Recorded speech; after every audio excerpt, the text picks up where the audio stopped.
आता बातमी आहे पुण्यात, आणखीन एक बातमी पुण्यात वेळेत उपचार न मिळाल्यानं गर्भवती महिलेचा मृत्यू झाल्याचा प्रकार समोर आला। ही महिला भाजप आमदार अमित गोरके यांचे पीए सुशांत भिसे यांची पत्नी होती। दीनानाथ मंगेशकर हॉस्पिटल प्रशासनाच्या मुजोरपणामुळे त्यांचा मृत्यू झाल्याचा आरोप नातेवाईकांनी केला। या महिलेवर उपचारासाठी दीनानाथ हॉस्पिटल प्रशासनानं 10 लाखांची मागणी केली होती। 3 लाख भरण्याची तयारी असतानाही त्यांना हॉस्पिटलमध्ये दाखल करून घेण्यात आलं नाही आणि दुसऱ्या रुग्णालयात भरती करताना त्यांचा मृत्यू झाल्याचा नातेवाईकांनी आरोप केलेला आहे।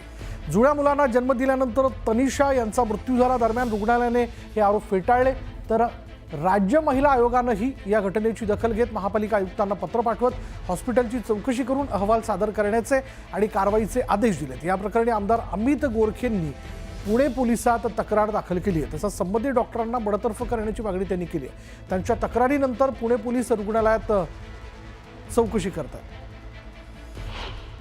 मंत्रालयातनं फोन गेल्यानंतरही तिथल्या ॲडमिनिस्ट्रेशननी ते झुकारून त्यांना ॲडमिशन दिलं नाही आणि त्या धावपळीत दुसऱ्या हॉस्पिटलमध्ये जावं लागलं।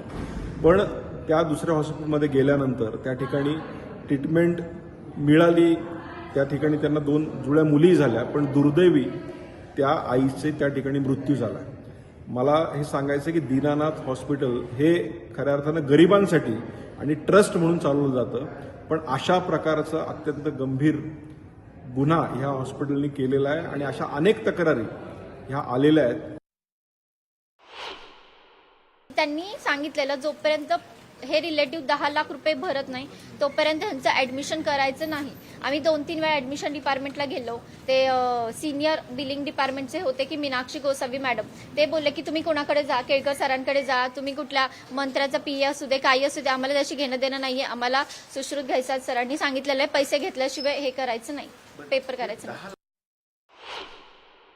मी प्रथम सांगू इच्छितो की दीनानाथ मंगेशकर हॉस्पिटल या पूर्ण प्रकरणाची केसची माहिती घेऊन शासनाकडे त्यांचा संपूर्ण अहवाल चौकशीसाठी पाठवणार आहे। आत्ता जे माध्यमातून जे समोर आलेलं आहे ते पूर्णपणे अर्धवट आलेलं आहे। यातनं फक्त दीनानाथ रुग्णालयाची फक्त बदनामीच होत आहे।